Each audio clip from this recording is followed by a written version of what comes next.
In much of the modern imagination, the serpent is a warning. It signals danger, temptation, moral collapse. The image is so deeply embedded that we rarely question it.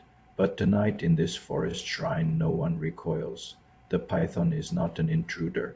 It belongs here.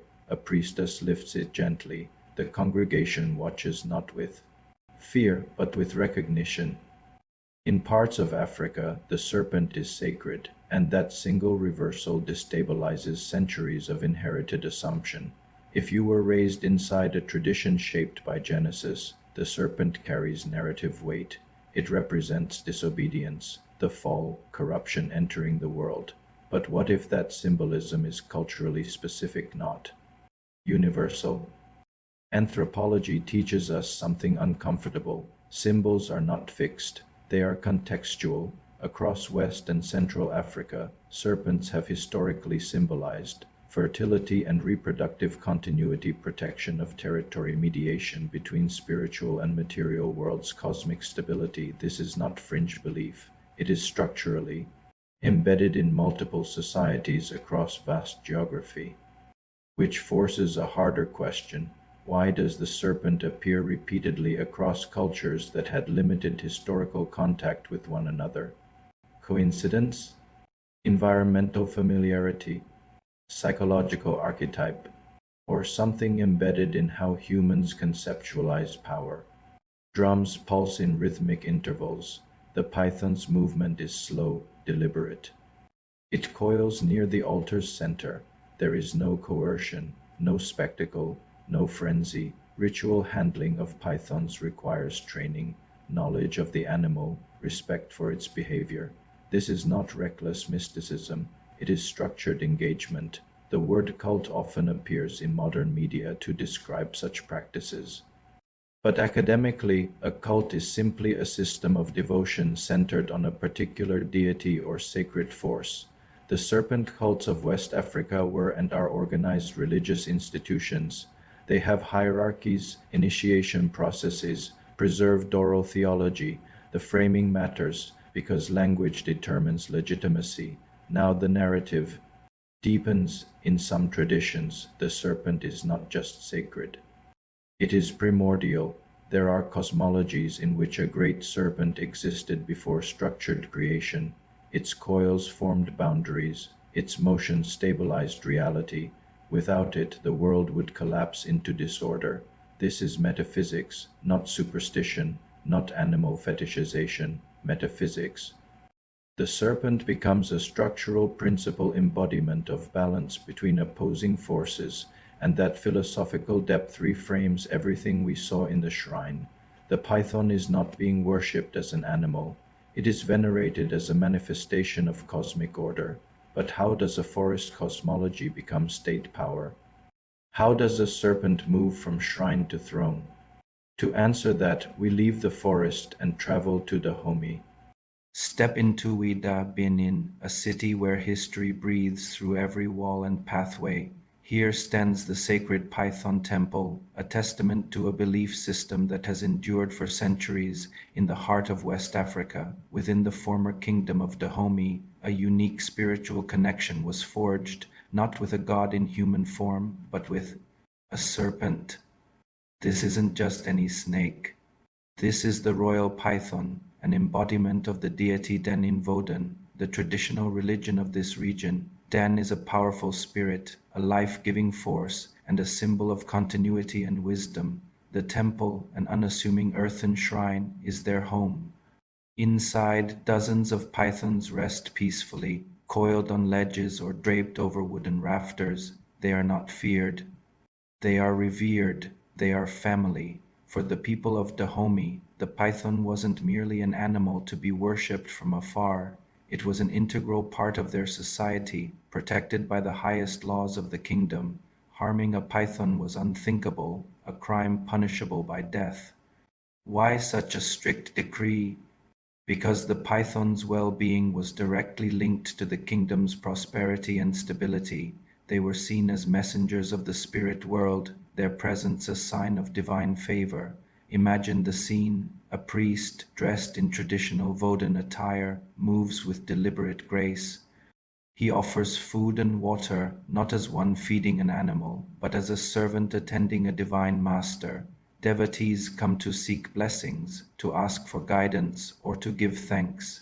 The air is thick with reverence, a quiet energy that even visiting tourists feel compelled to respect. This isn't a spectacle. It's a living, breathing spiritual practice. The kings of Dahomey were masters of both political and spiritual power. They understood that their authority wasn't just derived from military might, but from their connection to the divine. By championing the worship of Dan, the kings positioned themselves as the earthly conduits of spiritual power.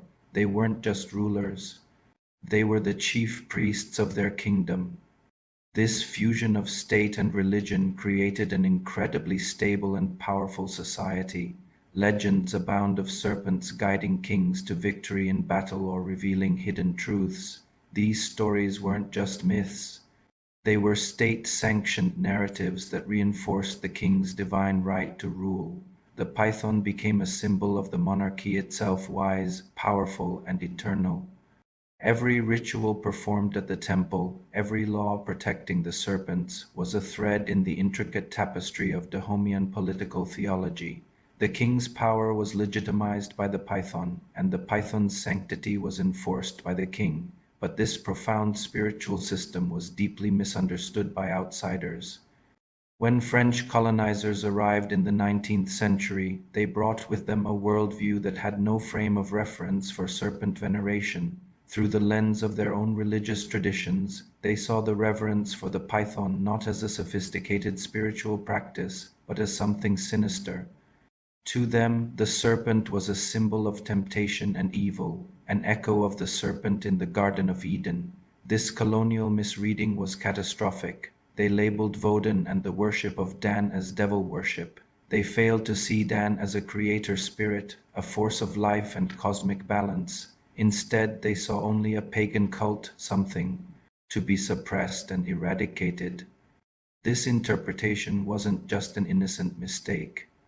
It was a tool of colonial power. By delegitimizing the spiritual foundation of the Dahomeyan kingdom, the colonizers sought to undermine its political authority and justify their own rule.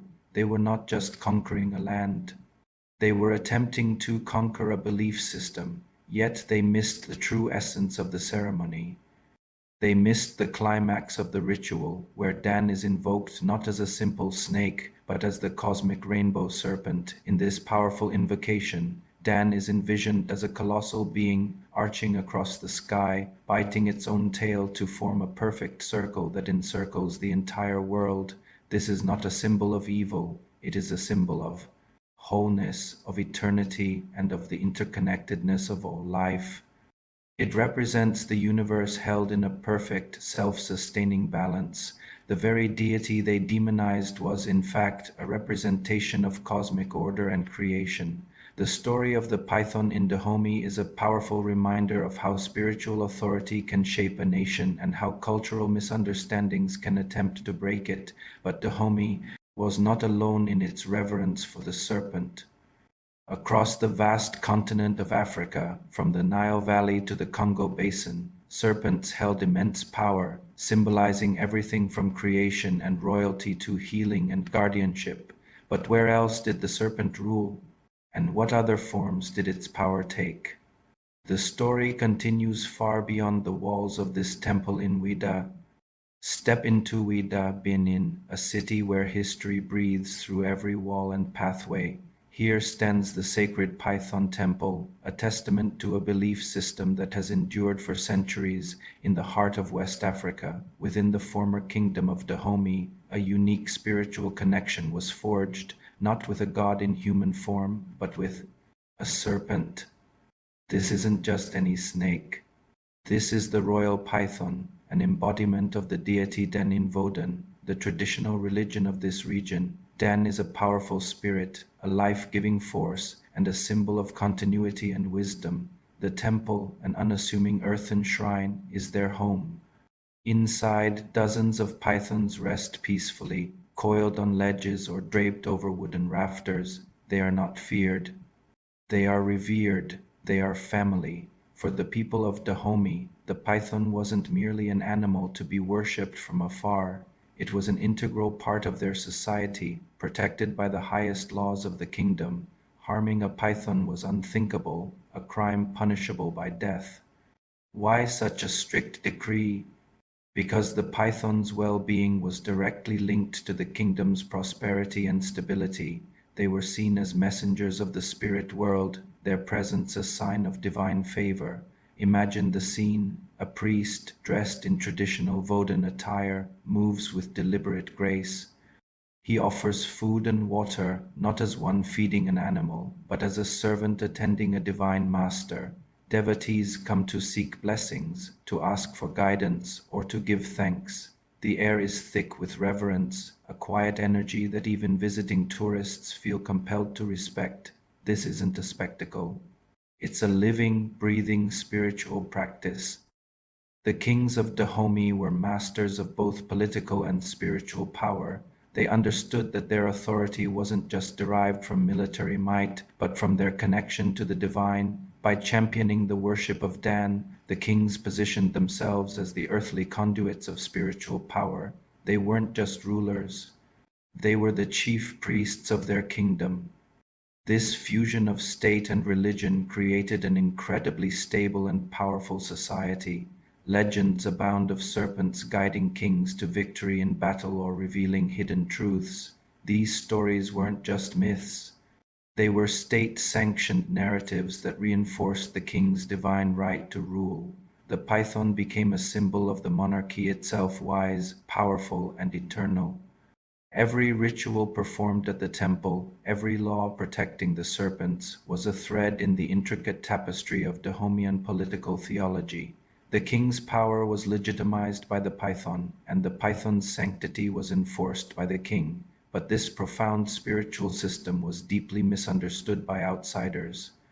When French colonizers arrived in the 19th century, they brought with them a worldview that had no frame of reference for serpent veneration. Through the lens of their own religious traditions, they saw the reverence for the python not as a sophisticated spiritual practice, but as something sinister.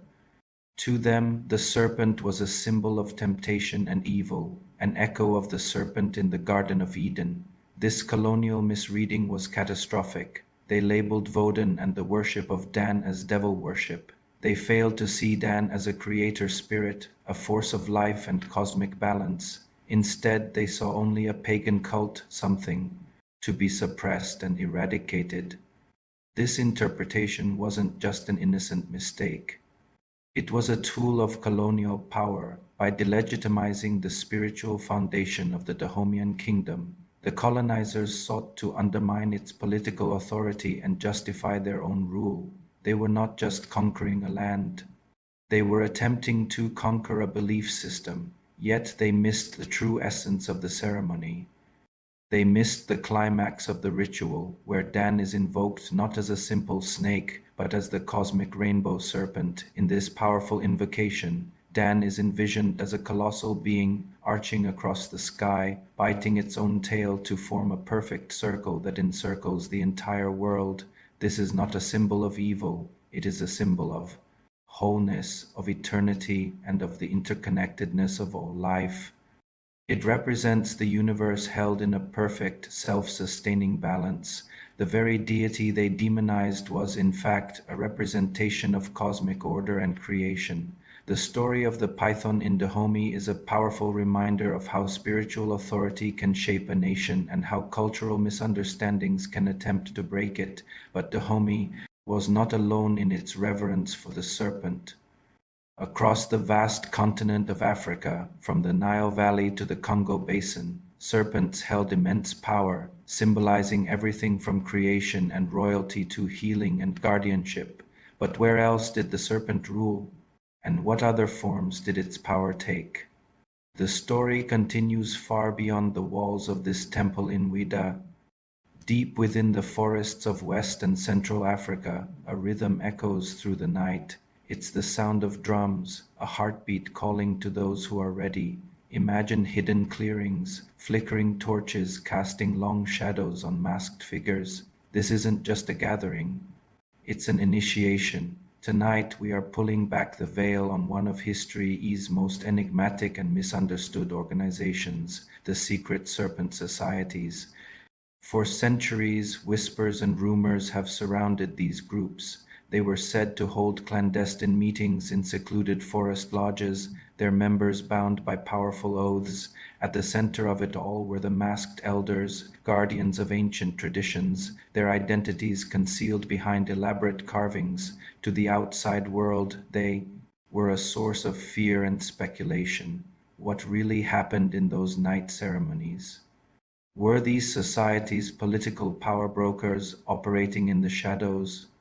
What kind of knowledge was so potent that it had to be hidden from the uninitiated?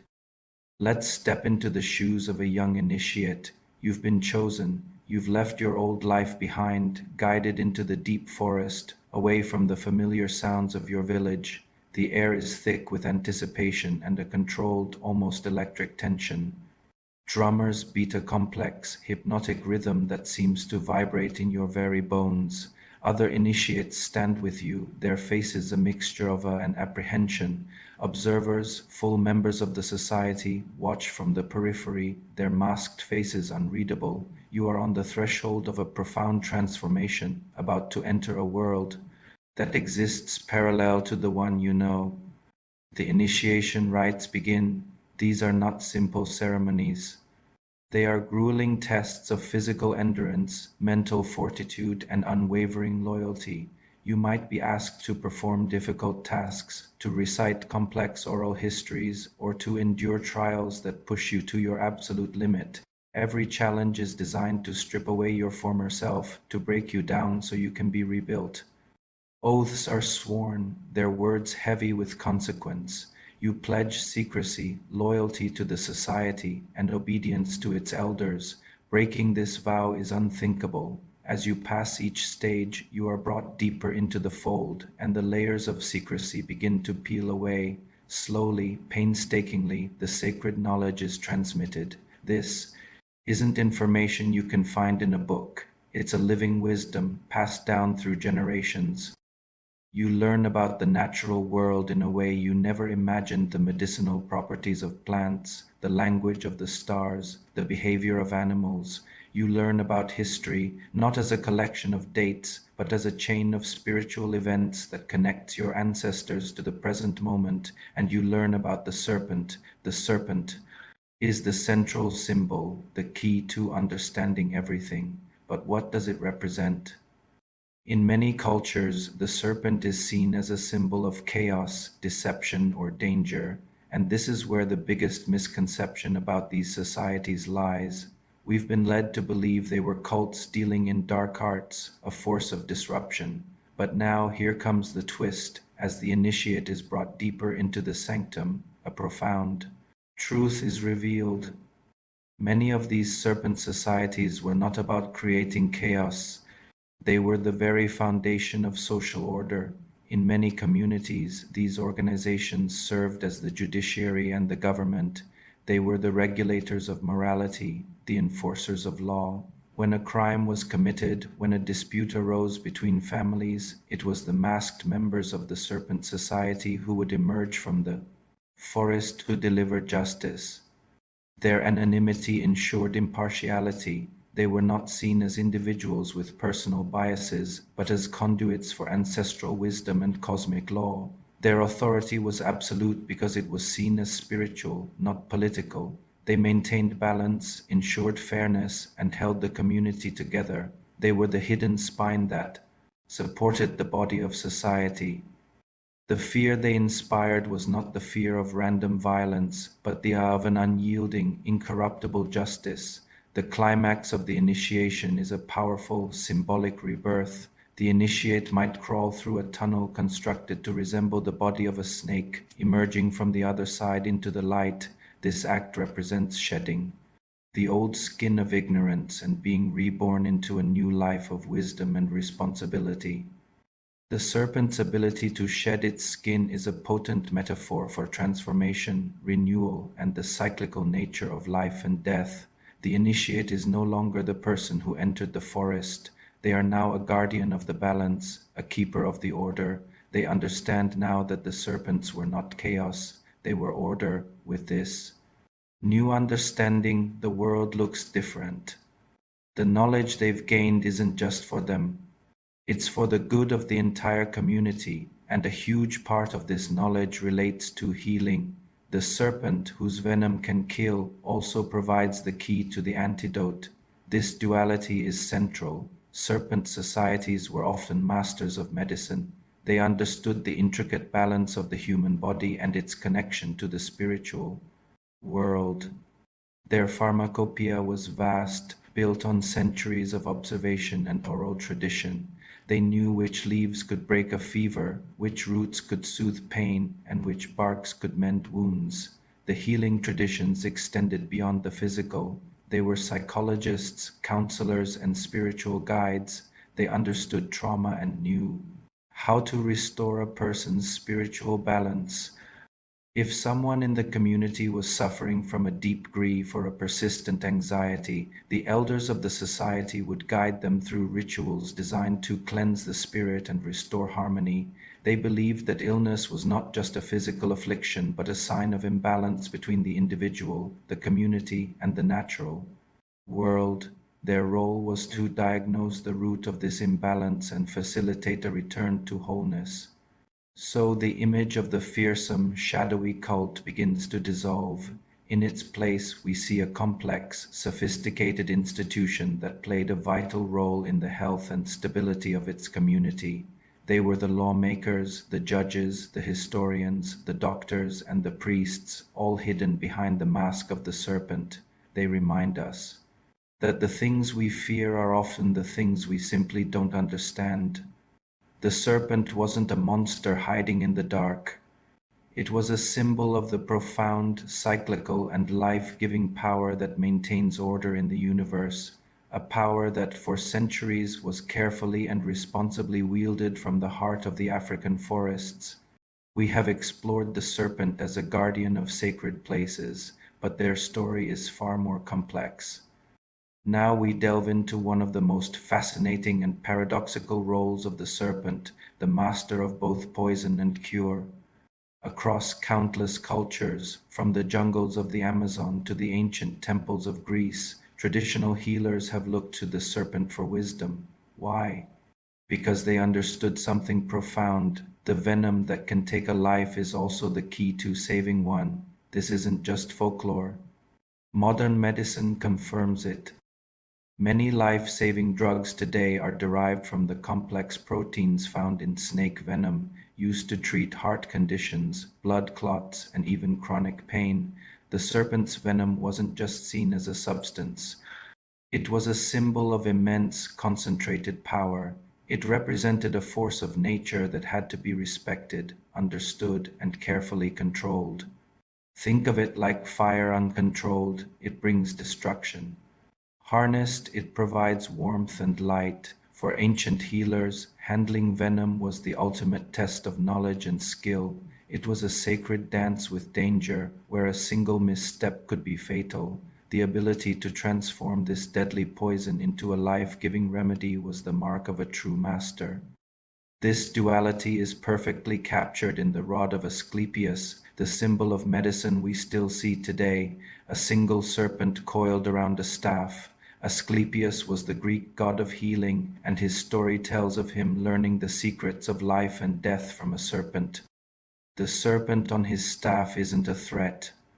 It represents the controlled power of medicine, the wisdom to turn a potent force into a source of healing and rejuvenation. It embodies the very essence of the physician's art, navigating the fine line between remedy and poison. So, how did this knowledge translate into practice? Let's step into the world of a traditional healing ritual.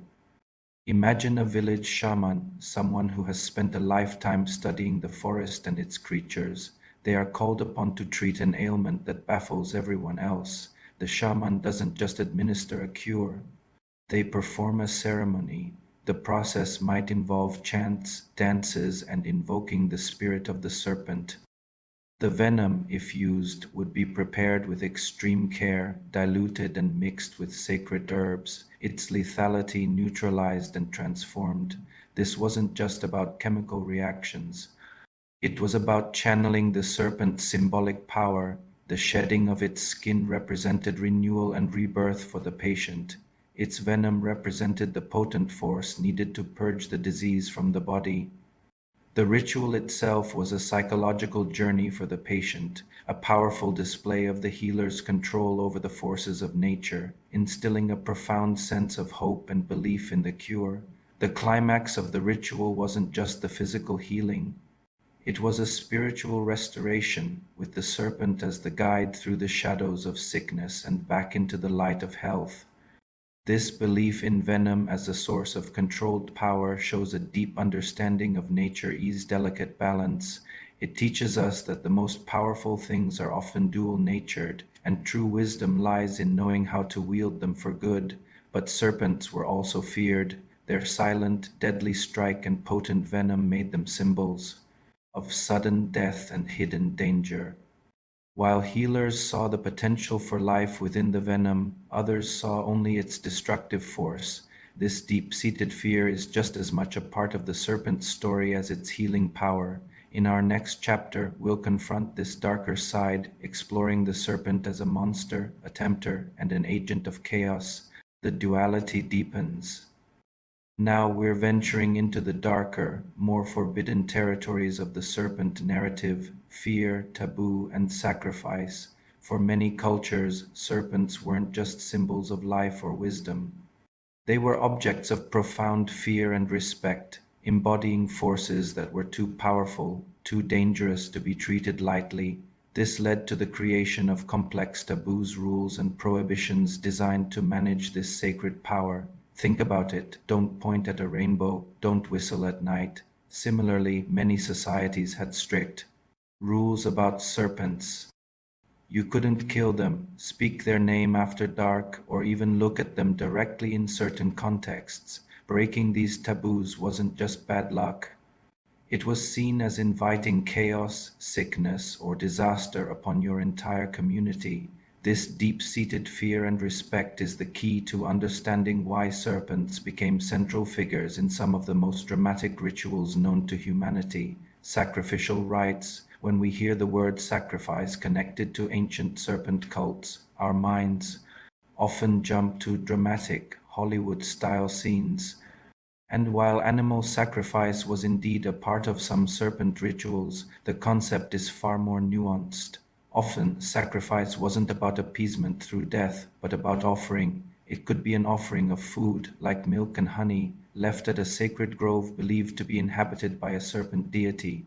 It could be an offering of precious goods, like grain or woven cloth, dedicated to the spirit of the snake. These acts were about maintaining balance. The serpent represented the unpredictable, powerful forces of nature, the earth, the water, the cycle of life and death. By making offerings, people weren't just trying to bribe a monster. They were participating in a cosmic exchange, giving back to the forces that sustained them, ensuring the rains would come, the crops would grow, and the community would thrive. It was a relationship built on reciprocity, not just terror. But how did this nuanced relationship of respect and offering twist into the terrifying tales of human sacrifice we often associate with serpent worship? This is where the story gets complicated and where we need to look at who was telling the story. Many of the most lurid and sensational accounts of serpent cults don't come from the practitioners themselves. They come from outsiders, travelers, conquerors, and most significantly, colonial missionaries. For these outsiders, the local customs were often incomprehensible and frightening. A ritual dance could be misinterpreted as a frenzied possession.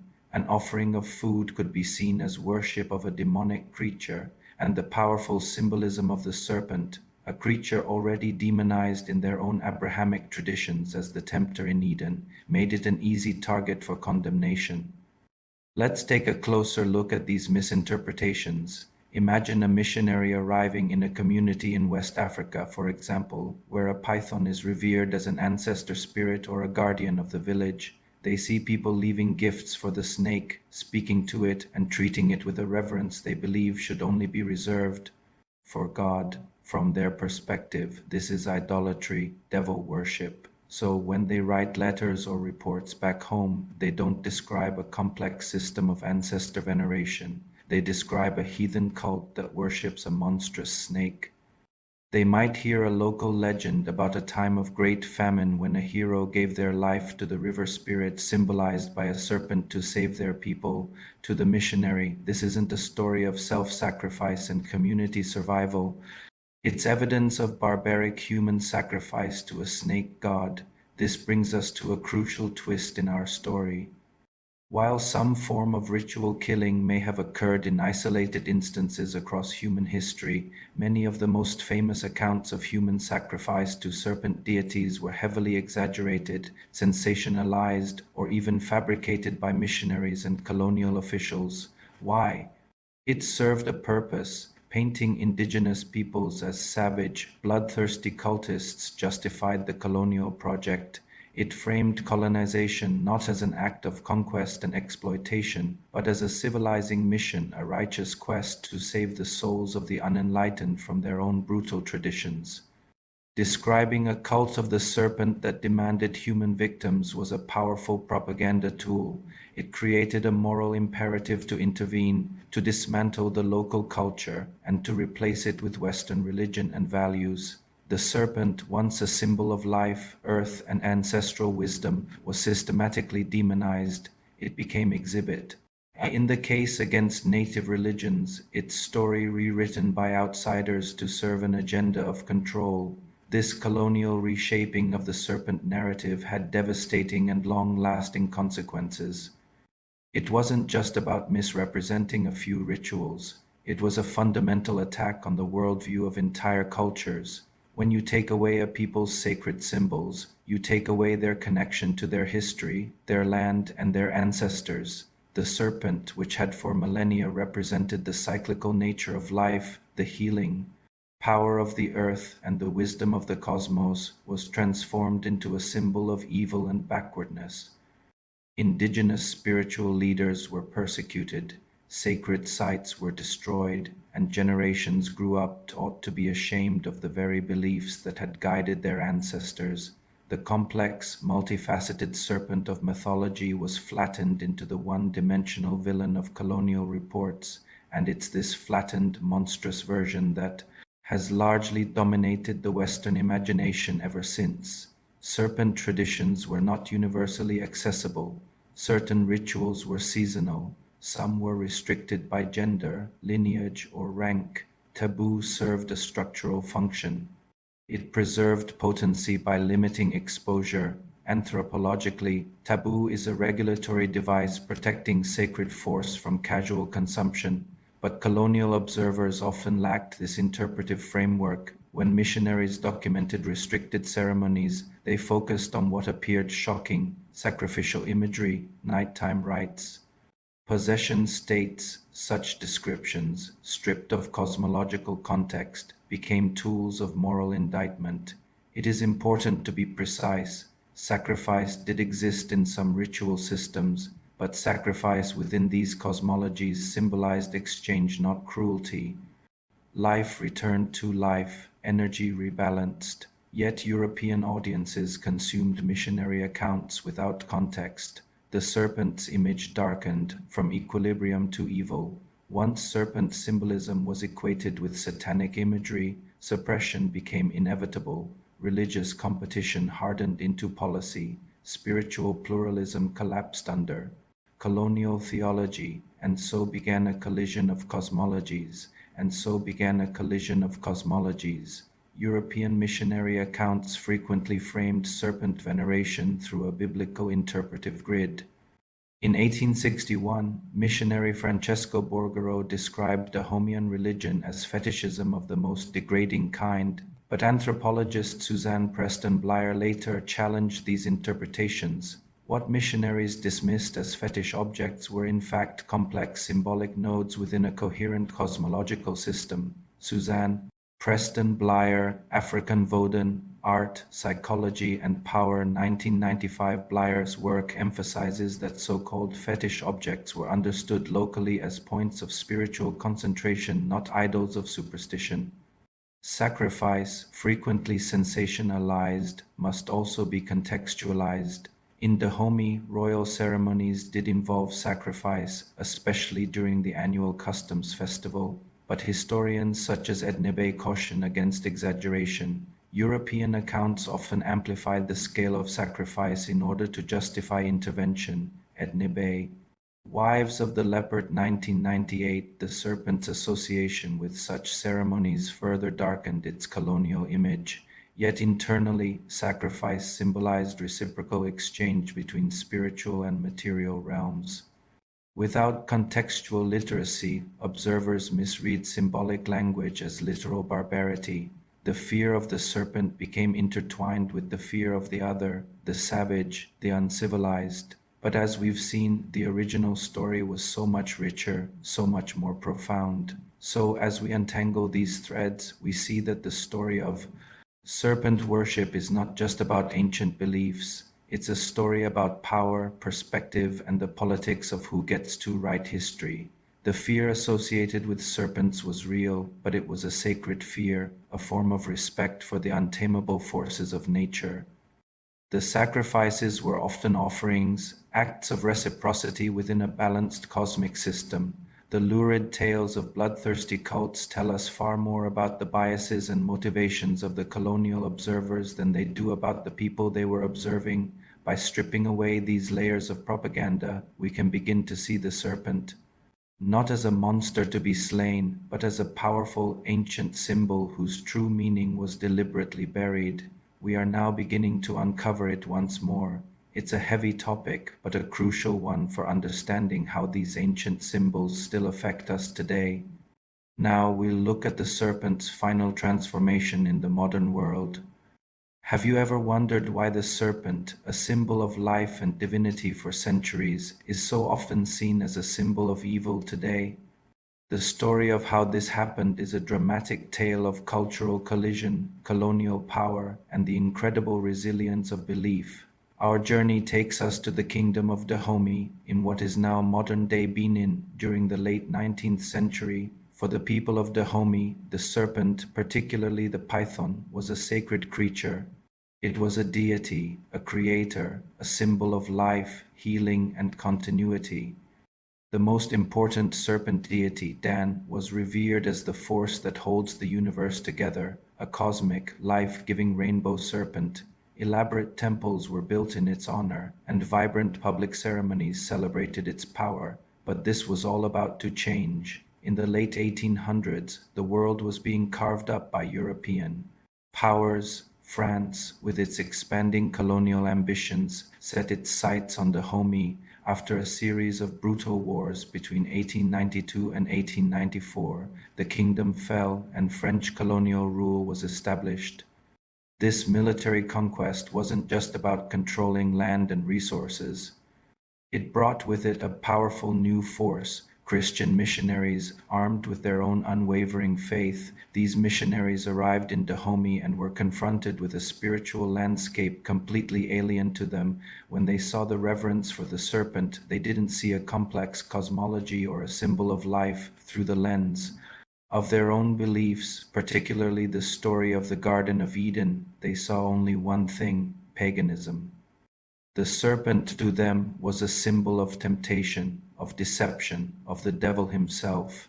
Their accounts, sent back to Europe, painted a picture of a primitive and backward people worshipping a symbol of evil. These reports were powerful propaganda. They helped justify the colonial project, framing it not as a violent takeover, but as a civilizing mission to save souls from darkness. The theological clash was immediate and profound. A symbol of divine life for one culture was a symbol of ultimate evil for another. This clash of worldviews didn't just stay on paper. With the backing of the new colonial administration, a systematic effort to suppress Vodun began. The French authorities, influenced by the missionaries, saw these indigenous practices as a potential source of resistance and a barrier to progress. Public Vodun ceremonies, once the vibrant heart of the community, were actively discouraged. In many places, they were outright banned. The goal was to erase Vodun from public life, to push it out of sight and hopefully out of mind. The French wanted to replace what they saw as superstition with the rationality of French culture and the truth of Christianity. This wasn't just a suggestion. It was a policy of cultural demolition. The very fabric of Dahomeyan society was under attack. How did the people react to this? How do you respond when the sacred heart of your culture is declared evil and outlawed? For many, the answer was to go underground. The faith didn't just vanish, it adapted to survive. The great anthropologist Paul Mercier, who studied this period extensively, noted a significant shift. He wrote that many cult practices retreated from public space into lineage-based shrines. Think about what this means. The large, open, public ceremonies that brought the whole community together were no longer safe. So the worship moved. It went from the town square to the family home, from the public temple to the hidden, private shrine in the courtyard of a family compound. The faith became more secretive, more intimate. It was a strategic retreat, a way to keep the traditions alive away from the watchful and disapproving eyes of the colonial authorities. This period was marked by a tense and unpredictable atmosphere. The colonial government's approach wasn't always consistent. In some villages, zealous local administrators or missionaries would lead raids, destroying sacred shrines, confiscating ritual objects, and arresting priests. Groves that were considered sacred for generations were cut down, temples were burned. For these communities, it was a devastating blow, a physical and spiritual violation. However, in other areas, the colonial authorities were more pragmatic. They understood that being too aggressive could spark widespread rebellion.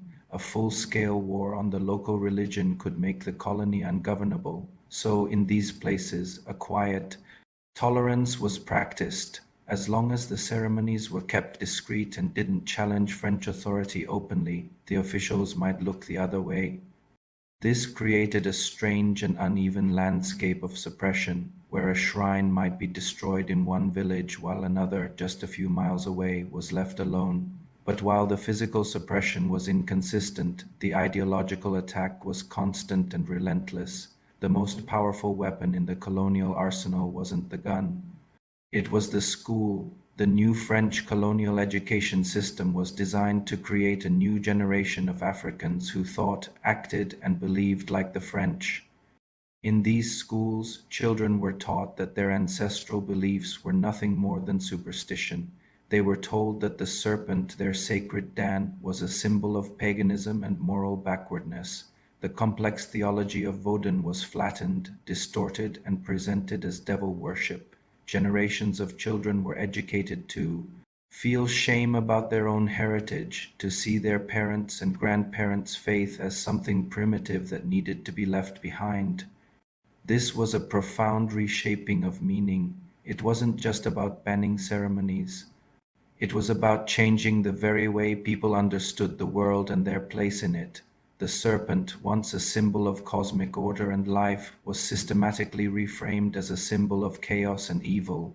The sacred was made profane. This ideological poison seeped into the culture at an institutional level, creating deep divides within families and communities. So we reach a critical point in our story. The public temples are quiet, the sacred groves are in danger. The priests are in hiding, and the family shrines are kept secret. An entire generation is being taught to despise the very symbols that gave their culture meaning. It seems like the serpent deity, the ancient life-giver of Dahomey, is facing extinction, cornered by the immense power of the colonial machine. It was a time of destruction, of hiding, a spiritual winter for the people of Dahomey, but the serpent survived. How? How did this ancient faith endure such a relentless assault? The answer lies in its incredible capacity for adaptation and disguise. Vodun practitioners became masters of syncretism, of blending and merging belief systems. They looked at the religion of their oppressors and found reflections of their own. They saw the Catholic saints and recognized aspects of their own Vodun spirits. Their LWA Saint Patrick, famous for driving the snakes out of Ireland, was ironically and ingeniously associated with Dan, the great serpent deity. The images of Saint Patrick, often depicted with serpents at his feet, were brought into Vodun shrines.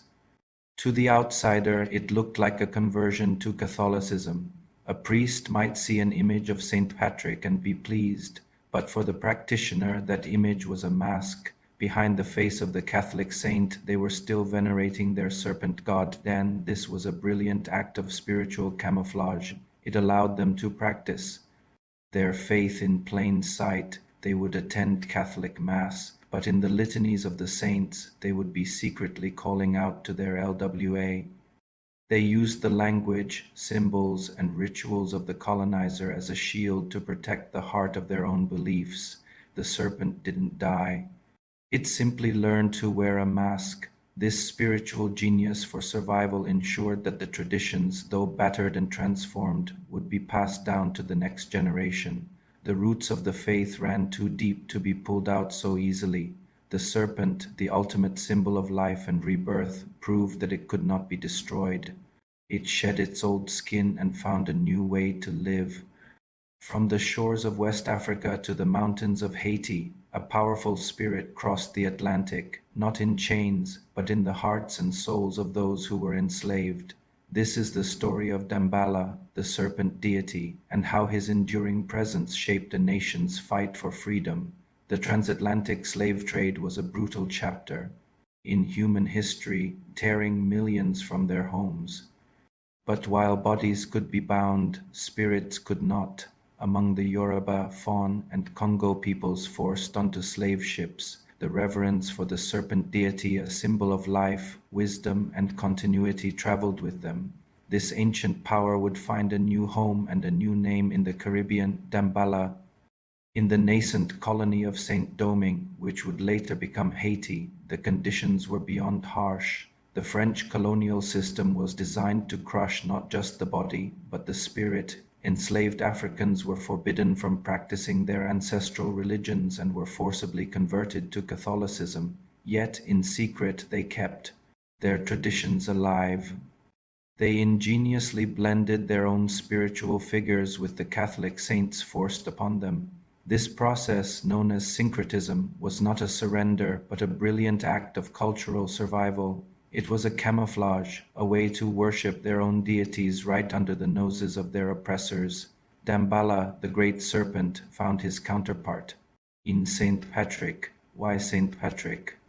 The popular iconography often depicts him driving the snakes out of Ireland. For the enslaved, this image was cleverly reinterpreted. They saw Saint Patrick not as an enemy of the serpent, but as a master of it, a figure who held power and dominion over the very creature they revered. Worshipping the image of Saint Patrick became a way to secretly honor Damballa. The serpent adapted without surrendering its fundamental meaning. It hid in plain sight, a testament to the resilience of belief, as the acclaimed anthropologist Alfred wrote in his classic work, Voodoo in Haiti. Damballa is the ancient serpent, the source of life and the father of the gods. This wasn't just some minor spirit. Damballa was cosmological primacy itself.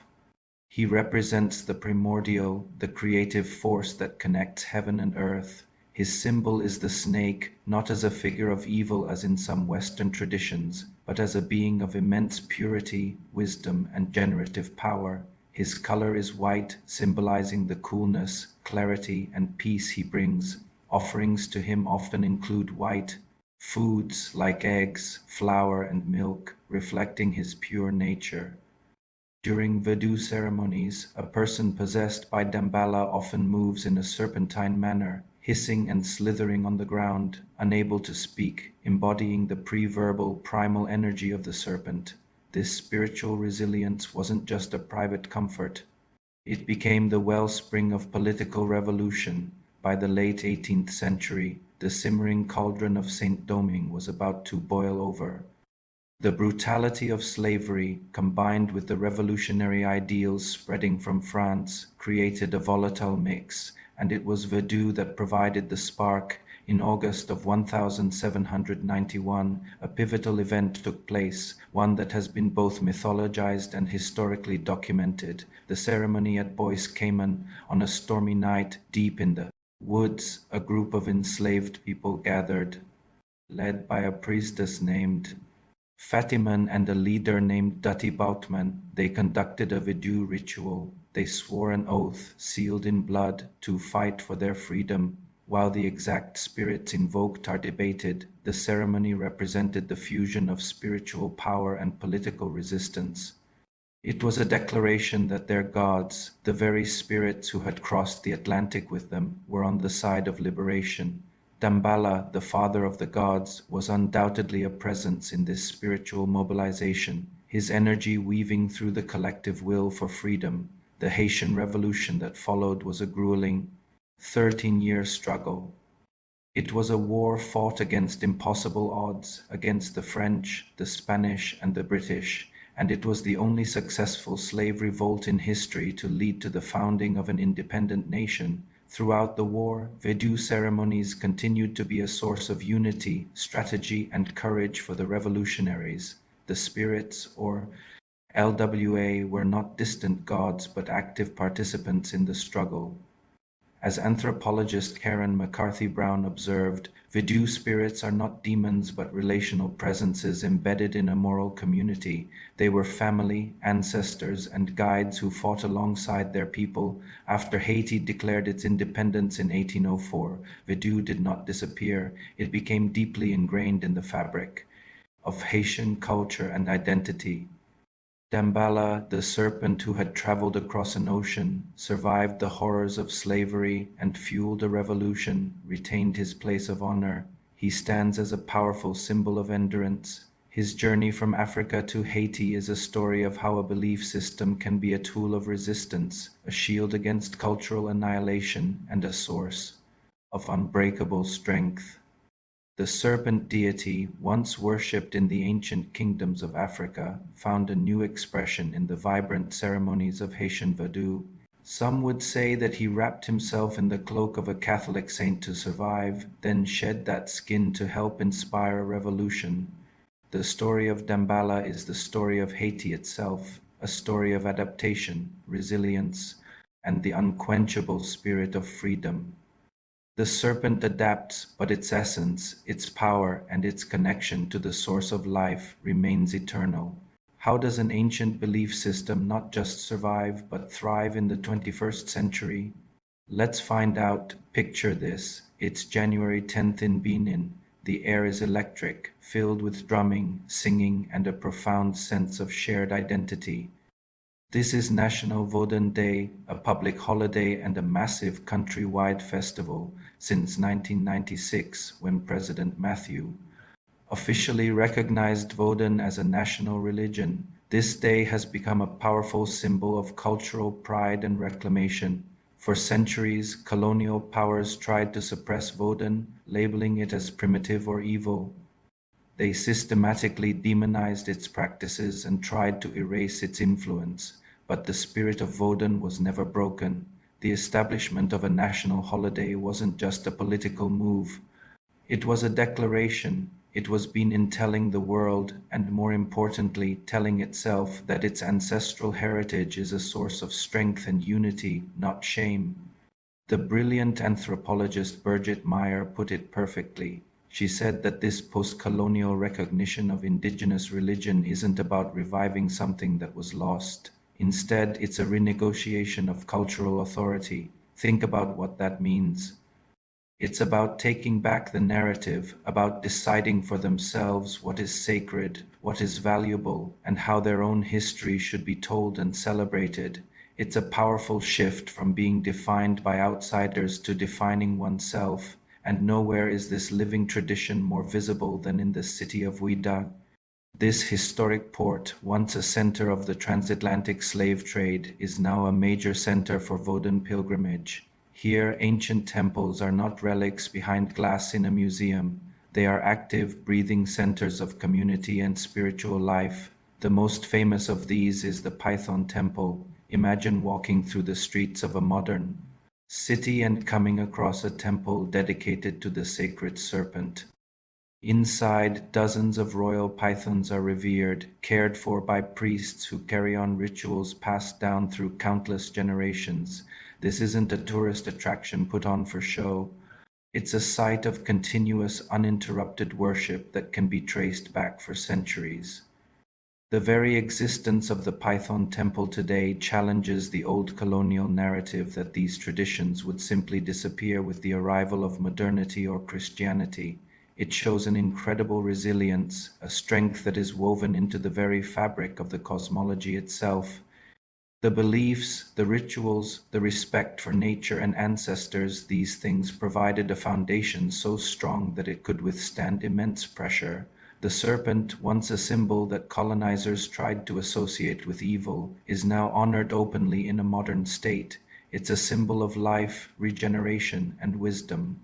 Seeing a priest emerge from the temple with a python draped around his neck during a public ceremony is a breathtaking sight.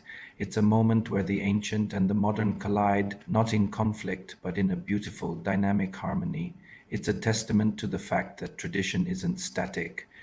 It evolves, it adapts, and it finds new ways to express its timeless truths. This open celebration is a source of immense pride. It connects people to their roots, to the long line of ancestors who kept these traditions alive, often in secret and at great personal risk. Today, young people in Benin are growing up seeing their ancestral religion respected and celebrated on a national stage. This fosters a strong sense of identity and a deep appreciation for their unique cultural heritage. It's a living, breathing example of how a nation can embrace its past to build a stronger future. The story of Vodun in modern Benin is not one of a relic being preserved. It's the story of a powerful, dynamic force that continues to shape identity, community, and the spiritual landscape of a nation. It's a story of resilience, reclamation, and profound cultural pride. But this raises a fascinating question. The reverence for the serpent isn't unique to Benin. We see it in ancient Egypt, in Greece, in Mesoamerica, and across Asia. But why? Why does the serpent persist as such a powerful symbol across so many different cultures and throughout human history? Now we're going global. We'll trace the serpente's path across continents and millennia to uncover the universal meanings behind this enigmatic creature. The serpent appears in ancient Egypt as Wadjet, protector of pharaohs, in Mesoamerica as Quetzalcoatl, feathered serpent of knowledge, in South Asia as Naga, guardians of water and fertility. Scholars debate the explanation, independent emergence due to ecological familiarity, or shared deep structures in human cognition. Carl Jung proposed the serpent as archetype of transformation. But archetype alone does not explain structural consistency across governance, healing, and cosmology. The serpent uniquely embodies renewal through shedding, silent potency, balance between danger and restraint, circular motion representing continuity. Few animals capture these qualities simultaneously. Perhaps the serpent persists because it encodes a universal tension. Power must be balanced. Too much rigidity collapses systems. Too much chaos destabilizes them. The serpent coils between extremes. Egyptian Wadjet, depicted as a cobra on the pharaoh's crown, symbolized sovereignty and divine protection as early as 3000 BC. In Mesoamerica, Quetzalcoatl, the feathered serpent, symbolized knowledge and creation. Historian David Carrasco notes, the feathered serpent unites sky and earth, wind and wisdom. Carl Jung interpreted serpent imagery as archetype of transformation. The snake is a well-known symbol for the unconscious and for healing, but archetype alone does not account for the political embedding of serpent symbolism in African states like Dahomey. There, the serpent was not merely psychological, it was constitutional. It underwrote legitimacy. Modern media often reduces African serpent traditions to spectacle, yet contemporary scholarship reframes them. Historian Jacob Oliopona writes, The phrase snake cult still circulates. It reduces complexity to spectacle, but serious scholarship tells a different story. Serpent reverence in Africa integrated cosmology, governance, healing, moral law, community identity. It was neither primitive nor irrational. It was structured metaphysics. The colonial encounter distorted its image, but distortion is not destruction. African religions are not relics of the past. They are dynamic systems that continue to shape ethical and communal life. Jacob K. Aliopona, African Religions. A very short introduction 2014. The serpent was never an irrational fixation. It was a cosmological stabilizer, a symbol of disciplined power, a political theology, a healing principle, a diasporic memory. Firelight returns, a python rests, coiled but calm, not threatening, present. The serpent was never evil, it was power, misunderstood.